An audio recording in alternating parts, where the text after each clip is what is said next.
வணக்கம். பாலமுருகன். இந்த சைமன் செபஸ்டி தன்னுடைய தொண்டர்களுக்கு ஒரு 5 ரூல்ஸ் போட்டுச்சிருக்கான். அது என்னங்கிறத கேளுங்க.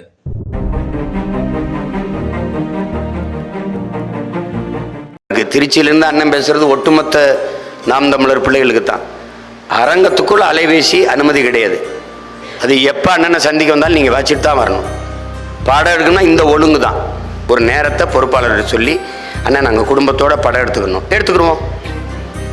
1 மணி நேரம் எடுப்போம், 2 மணி நேரம் கூட எடுப்போம், ஒதுக்கி எடுப்போம். ஆனால் எல்லா நேரமும் படம் எடுக்கணுங்கிறதுலாம் அது செய்யக்கூடாது.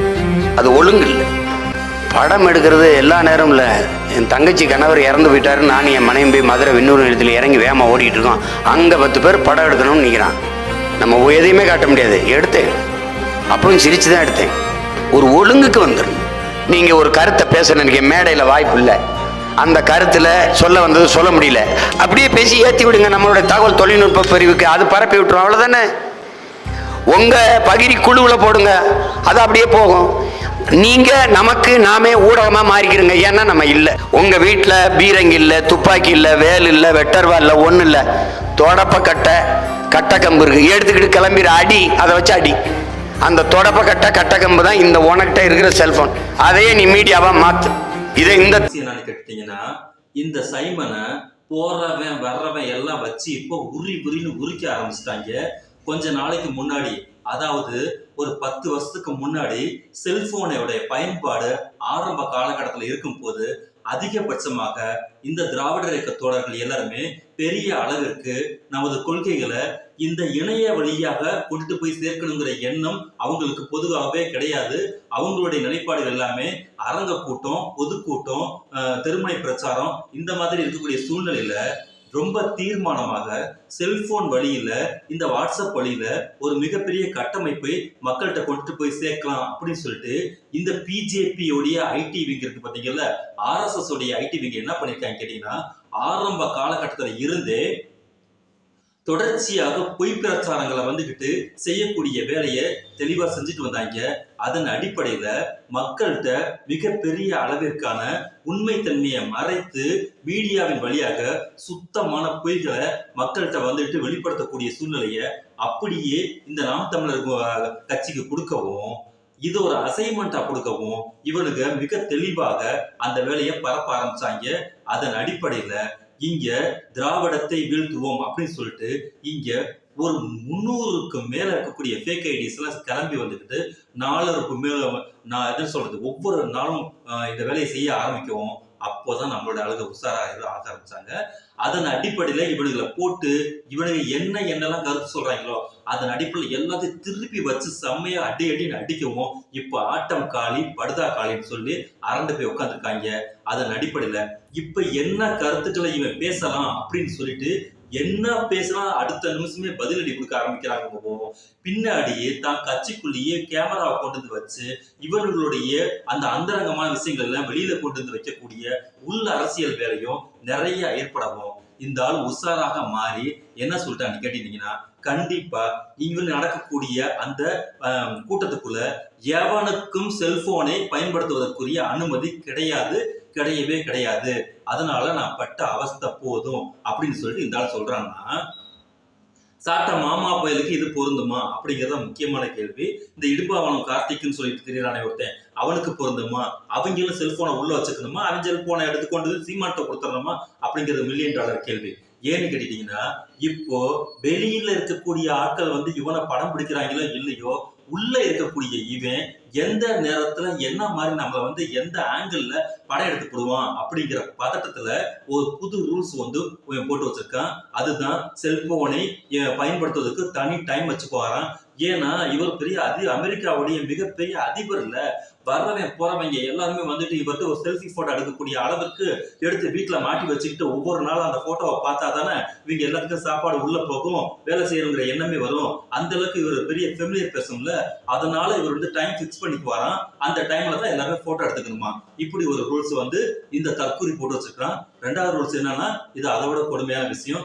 இந்த கட்சியில ஒழுக்கத்தை பத்தி பேசக்கூடிய ரொம்ப கொடுமையான விஷயத்த இவன் பேசியிருக்கான். அதாவது ஒரு கட்சிக்கு கொள்கைகள், கோட்பாடுகள் அப்படின்னு சொல்லிட்டு நிறைய இருக்கும். இவன் கட்சியுடைய அடிப்படை பொது ஒழுக்கமே அடுத்தவர்களை இழிவாக பேசுவது, தரம் தாழ்ந்து பேசுவது, ரொம்ப ரொம்ப அட்ட பார்டர் லெவலுக்கு அவன் இவன் அவள் இவள் அப்படிங்கிற ஏக வசனத்தை பேசுவது அப்படின்னு சொல்லிட்டு, ஏன்டா என் நாயை இப்படி பேசுறேன்னு கேட்டா எனக்கு உரிமையை போட்டு அடிக்குது, அனைவரையும் ஓர் உயிர்மையோட நான் போட்டு பேசுறேன் அப்படின்னு சொல்லி வெண்டக்கா வழக்கம் கொடுத்துட்டு இருந்தான். முதல் குடிமகளாக இருக்கக்கூடிய திரௌபதி முர்மு அவர்களை அப்படி போற போக்குல ஒருமையான வார்த்தைகளை பயன்படுத்தினதை இருந்து நேத்திக்கு கட்சி ஆரம்பிச்சிருக்கக்கூடிய விஜய் வரைக்கும் அவன் இவன் அப்படிங்கிற ஏக வசனத்தை இவன் பயன்படுத்த ஆரம்பிச்சதுக்கு பிறகுதான் நாம் எல்லோருமே யாராக இருந்தாலும் சரி, நமது இன எதிரியாக இருந்தாலும் சரி, அவர்களை மரியாதையின் நிமித்தமாக அவர்களுடைய வார்த்தைகளை பேச்சுக்களை முன்னிலைப்படுத்தினதுக்கு பிறகுதான் அவர்களுக்கு எதிர்கருத்து தான் நம்ம வைப்போமே தவிர ஒரு பொழுதும் நாம் தனி மனித தாக்குதல்ல ஈடுபட்டதே கிடையாது. ஆனா என்றைக்கு இவன் படு கேவலமாக தனது பேச்சை ஆரம்பித்தானோ அவனுக்கு இணையான பதிலை கூறுவதன் மூலமாகத்தான் இப்ப அவனை இவன் அவன் என்ற வார்த்தையை நம்ம பயன்படுத்த வேண்டியிருக்கு. கேட்டா ஏன் உங்களை விட 10 வயசு கூட தானே இருக்கிற, அப்படி ஏன் உங்களுக்கு எல்லாம் மரியாதை கொடுக்க மாட்டீங்களா அப்படின்னு கேட்கும்போது, இவன் எந்த அளவுக்கு மரியாதையை அடுத்தவங்களுக்கு கொடுக்குறாங்களோ அந்த மரியாதை தானே திருப்பி கிடைக்கும். ஒழுக்கம்ங்கிறது என்னன்னு கேட்டீங்கன்னா, நீ ஒரு விஷயத்தை எந்த அளவுக்கு மற்றவர்களிடம் எதிர்பார்க்காயோ அந்த விஷயத்தை முதல்ல நீ அவனுக்கு கொடுக்கணுங்கிறத ஒழுக்கம்னு சொல்லி தந்தை பெரியார் சொல்லியிருக்காரு. அதன் அடிப்படையில தான் இவனை நாம அவனே இவனே சொல்லிட்டு போட்டு அடி நடிக்கிறதுக்கு காரணம் இவனுக்கு அடிப்படையிலே மரியாதை அத்த பையன் இவன் தான் சொல்றான் அடுத்த சமூகத்துக்கு ஒழுக்கத்தை பத்தி சொல்லணும். ஏன்னா இந்த கட்சியில ஒழுக்கத்தோடையும் கட்டுப்பாடோடையும் இருக்கிறவங்க தானே ரோல் மாடல்ஸா இங்க நமக்கு முன்னாடி நின்று இருக்காங்க. அந்த ஒழுக்கவாதி யாருன்னு கேட்டீங்கன்னா இந்த சீமான் தான் 1ஆம் நம்பர் ஒழுக்கவாதி. ஏன்னு கேட்டீங்கன்னா அவனுடைய ஒழுக்கம் எந்த அளவுக்கு ஊர் சிரிச்சிருக்கு அப்படிங்கிறதுக்கான ஒரு விஷயம் தான் வளசரவாக்கத்துல விஜயலட்சுமியோட கேஸ் இருக்கு. 2வது இந்த சாட்டா மாமா பையனுடைய ஒழுக்கம் எந்த அளவுக்குங்கிறதா மஞ்சப்பொடி அப்படிங்கிற ஒரு வார்த்தைக்கு மிகப்பெரிய அளவிற்கான ஒரு விளக்கம் இவனுக்கு கிடைச்சிருக்கு. இந்த இடும்பாவன கார்த்திக் ஒரு பொண்ணை காதலிச்சு எந்த அளவுக்கு இவங்க உள்கட்ட பஞ்சாயத்து பண்ணாங்க, அதை எப்படி பேசி ஊத்தி மூணாங்கிற ஒழுக்கம் எந்த அளவுக்குங்கிறது இவன்கிட்ட இருக்கு. இந்த காளியம்மாள் சொல்லக்கூடிய கூலிக்கு வேலை பார்க்கக்கூடிய இந்த காளியம்மாள் எந்த அளவுக்கு மட்டப்பட கேவலகம் மசுறு பிசுறுன்னு சொன்னாலும் நீ என்னத்த வேணாலும் பேசு, கொஞ்சம் கூட மானரோசம் இல்லாம எல்லாத்துக்கும் உதுத்துக்கிட்டு என்ன சொல்ற சுயமரியாதை அற்ற ஒரு பிண்டமாக உன் கட்சியில இருக்கிறேன் அப்படிங்கிற அளவுக்கு இருக்கக்கூடிய ஒரு ஒழுக்கவாதி தான் இந்த காளியம்மாள். இது எல்லாத்தையும் தாண்டி இந்த சீமான் கல்யாணம் பண்ணி இருக்கக்கூடிய இந்த கயல்வெளின்னு சொல்லக்கூடிய அவருடைய 2வது மனைவி, அந்த மனைவி சொல்லியிருக்காங்க, கொள்ளையில இவ்வளவு பெண்கள் இருக்கும் போது பழகிறதுக்கு நீ ஆள் பிடிச்சிருக்க பாரு அப்படின்னு சொல்லி சிலமா அவங்க கண்ணத்துல வச்சாங்க. இவங்க எல்லாம் கற்றுக் கொடுக்கக்கூடிய ஒழுக்கவாதிகள் தான் இன்னைக்கு இந்த கட்சியை வழிநடத்திட்டு போயிட்டு இருக்காங்க. அதனால தம்பிகள் எல்லாமே இவனுங்களை பார்த்து இவனுங்களுடைய யோக்கியதையை பார்த்து அந்த ஒழுக்கத்தை கத்துக்கணும் அப்படின்னு சொல்லியிருக்கான். 3வது என்னன்னு கேட்டீங்கன்னா, தகவல் தொழில்நுட்பத்தை மிக சரியாக பயன்படுத்த வேண்டும். இதுலதான் இவங்களுடைய முக்கியமான விஷயமே அடங்கியிருக்கு. ஏன்னு கேட்டீங்கன்னா, இந்த பொய் செய்திகளை பரப்புவதற்கு அப்படின்னு சொல்லிட்டு மேலிடம் கொடுத்தக்கூடிய உத்தரவை மிக சரியாக பயன்படுத்தணும். அத்தனை பெருமை ஃபேக் ஐடிஸை உருவாக்குங்க. அதன் மூலமாக என்ன கருத்துக்கள் எல்லாத்தையுமே திராவிடர் கழகத்தின் மூலமாக அதன் அரசியல் வடிவாக இருக்கக்கூடிய திமுகவாக இருக்கட்டும், அதனுடைய கொள்கை சார்ந்து இருக்கக்கூடிய பக்கத்துல இருக்கக்கூடிய மற்ற மாற்று கட்சிகள் இருக்கக்கூடிய ஜனநாயகத்தை விரும்பக்கூடிய அனைத்து கட்சிகள் சொல்லக்கூடிய கருத்துக்கள் அனைத்தையும் கண்ணை மூடிக்கொண்டு மறுத்து அதற்கு நேரடியாக கொம்பு சீவி விடுவது போல் ஒருமையிலையும் மிக மிக கேவலமான பதிவுகளையும் கெட்ட வார்த்தைகளையும் பயன்படுத்துங்கள் அப்படின்னு சொல்லிட்டு இந்த சாட்ட மாமா பையன் பேசின ஒரு வீடியோ ஒரு ஆடியோ இப்ப பிரபலமா போய்கிட்டு இருந்தது. அந்த அளவுக்கு தான் இவனுங்க என்ன சொல்லியிருக்காங்க கேட்டீங்கன்னா, இந்த தகவல் தொழில்நுட்பத்தை நீங்க பயன்படுத்தணும் அப்படிங்கிற ஒரு விஷயத்த இவன் என்ன சொல்லியிருக்கான்னா, அப்படித்தான் நீங்க பயன்படுத்தணும்னு சொல்லிட்டு சொல்லியிருக்கான். இதன் அடிப்படையில் தான் இவங்களை ஃபுல்லா ஜாம்பிஸ் கூட்டம் ஃபுல்லா கீழே களத்துல இறங்கி அங்க நாம என்ன கருத்துக்கள் சொல்ல வரோம் அப்படிங்கிறத அடியோட விட்டுட்டு இவனுங்க என்ன பேசுறாங்கன்னா, அப்படியே அட்ட பாடரா சீமான் சொல்வதுதான் சரி, சீமானை மீட்பு, குறைந்தபட்ச அறிவுன்னு சொல்றோம் பார்த்தீங்கல்ல, ஒரு செல் உயிருக்கு இருக்கக்கூடிய ஒரு அறிவு கூட இல்லாத இந்த ஜாம்பிஸ் தற்கொலை முண்டங்கள் எல்லாமே அப்படி ஒரு கேணத்தனமான பதிவுகளை போடுறதுக்கு இவை சொல்லிக்கக்கூடிய இந்த ஆர்கனைசேஷன் தான் முக்கியம். தகவல் தொழில்நுட்பத்துறையை மிக தெளிவாக பயன்படுத்துங்கள் அப்படிங்கிறது. 4வது என்னன்னு கேட்டுட்டீங்கன்னா, வன்முறையை தூண்டக்கூடிய பேச்சுன்னு சொல்றோம் பாத்தீங்கல்ல, இந்த ஜாம்பிஸ்களுடைய முக்கியமான ஆயுதம் என்னன்னு கேட்டீங்கன்னா, எவன் ஒருவன்ட்ட சமாதானமான உண்மைத்தன்மை இல்லையோ அவன் அடுத்த நிமிஷமே அடுத்தவனோட உணர்ச்சிகளை தூண்டுவது அப்படிங்கிறது RSS உடைய கொள்கை. அதன் அடிப்படையில இவங்கள்ட்ட உண்மைத்தன்மைங்கிறது ஒண்ணு கிடையவே கிடையாது. இவங்க லெப்ட்னு கிடையாது, இவங்க ரைட்டும் கிடையாது, நடுவுல தான் நான் நினைப்பேன்னா, நடுவுல நிக்கிறவன் உலக வரலாற்றுல ஒரு அரசியல்வாதியே கிடையாது. அவன் ஒரு ஒன்னா நம்பர் சந்தர்ப்பவாதி. காசுக்கு மிக கேவலமான வேலையை செய்யக்கூடிய ஒரு அட்டபாடர் கேஸுக்கு தான் நடுவுல நிற்பாங்க. அந்த மாதிரி இவங்களுக்கு லெஃப்ட் அண்ட் ரைட் எதுவுமே இல்லாத காரணத்தினால இவங்க நடுவுல நின்றுட்டு என்ன வேலை பார்க்கறாங்கன்னு கேட்டீங்கன்னா, வன்முறை வேலையை செய்யக்கூடிய வேலையை தான் இவங்க தெளிவா செஞ்சிருக்காங்க. அதனால உன் கையில எல்லாம் துப்பாக்கி இருக்காது, அது இருக்காது, இது இருக்காது. அதனால தொடப்பக்கட்டை இருக்குது, கட்டை இருக்குது, என்ன கையில இருக்குதோ அதை வைத்துக் கொண்டு அரசியல் பண்ணு, அதை வைத்துக் கொண்டு செயல்படுத்தினா இதுதான் ஒரு தலைவன் ஒரு தொண்டனுக்கு அறிவிக்கக்கூடிய முக்கியமான அறிவிப்பா. காரணம், யாருமே தமிழ்நாட்டை சொல்லாத ஒரு வார்த்தை என்னன்னு கேட்டீங்கன்னா, நெய்தல் படையை உருவாக்கி நான் வந்து கையெறி குண்டுகளை வைத்து இங்க இருக்கக்கூடிய விஷயத்தை நான் ஹேண்டில் பண்ணுவேன்னு சொன்னா இவனெல்லாம் இன்னும் இவன் அரெஸ்ட் பண்ணாம இருக்கும். ஒரு பிரைம் மினிஸ்டர் ஆஃப் இந்தியாவா இருக்கக்கூடிய ஒரு ராஜீவ் காந்தியாவா இருந்தவரை இங்க நாங்க தான் போட்டோம்னு சொல்லிட்டு இவ்வளவு மோசமான வார்த்தைகள் எல்லாம் யாருடைய தைரியத்தில் பேசிக் கொண்டிருக்காங்கிறது அவங்க எல்லாத்துக்குமே தெரியும். அந்த அளவுக்கு இப்போ கூட அவன் அடங்காம என்ன பண்ணிருக்கான்னா ஒரு இன்ஸ்ட்ரக்ஷன் கொடுக்குறான்னா எந்த அளவுக்கு இளைஞர்களை சீரழிக்கக்கூடிய வேலையை இவன் செஞ்சிட்டு இருக்கான். கடைசியில் என்ன சொல்லிட்டு இருக்கான்னு பாத்தீங்கன்னா, எவெல்லாம் பொறுப்பா வேலை செய்யறானோ அவன் குடிய மொத்தமா கெடுக்கிறதுக்கான வேலையை நான் தெளிவா செய்வேன். ஏன்னு கேட்டீங்கன்னா, இந்த இடத்துல ரொம்ப ஆர்டரிங்காகவும் பொறுப்பாகவும் யாராவது வேலை செஞ்சானா அவன் கட்சியை கட்டமைப்பதிலும் கட்சியில் இருக்கக்கூடிய நிறை குறைகளை பேசுவதற்குரிய ஒரு மிகச்சிறந்த ஆளுமையாக மாறிவிடுவான் அப்படிங்கிற விஷயத்தை சீமான் மிக தெளிவாக உணர்ந்து வச்சிருக்கான். அதற்கு உதாரணம் தான் ஐயநாதனா இருக்கட்டும், ராஜீவ்காந்தியா இருக்கட்டும், இப்ப இருக்கக்கூடிய வெளியில இருக்கக்கூடிய ஏகப்பட்ட பொறுப்பாளர்களா இருக்கட்டும், அவர்கள் எல்லாம் என்ன பண்ணினாங்கன்னா குறைந்தபட்சம் இவன் பண்ணக்கூடிய ஒழுங்கினங்களை கேள்வி கேட்டார்கள்.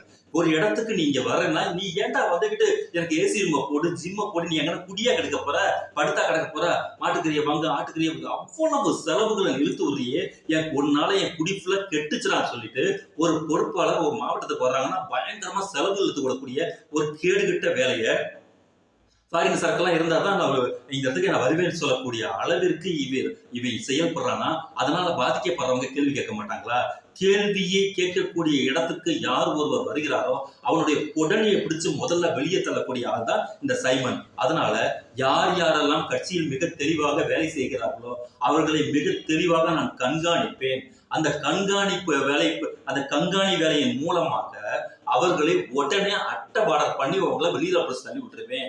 உங்களுக்கு ஒரு சீட்டு கொடுப்பதன் மூலமாக இந்த நாம் தமிழர் கட்சியில் இருக்கக்கூடிய 60 பேரை இவை போட்டு வேலை பார்த்துட்டு இருக்கிறானா என்னமோ இந்தியாவுக்கே இவை ஒரு கட்சி வேட்பாளரை அறிவிச்சுட்டா உயர் திரு கண்ணியமிகு காகிதம் இல்லத்து அவர்கள் எந்த இடத்துல நிற்கிறாரோ அந்த இடத்துல வெற்றிங்கிறது வந்து மிகப்பெரிய அளவுக்கு உறுதி செய்யப்படாத அறிவிப்பா மாறிடும் பாத்தீங்கல்ல, அதுதான் நம்மளுடைய வரலாறு.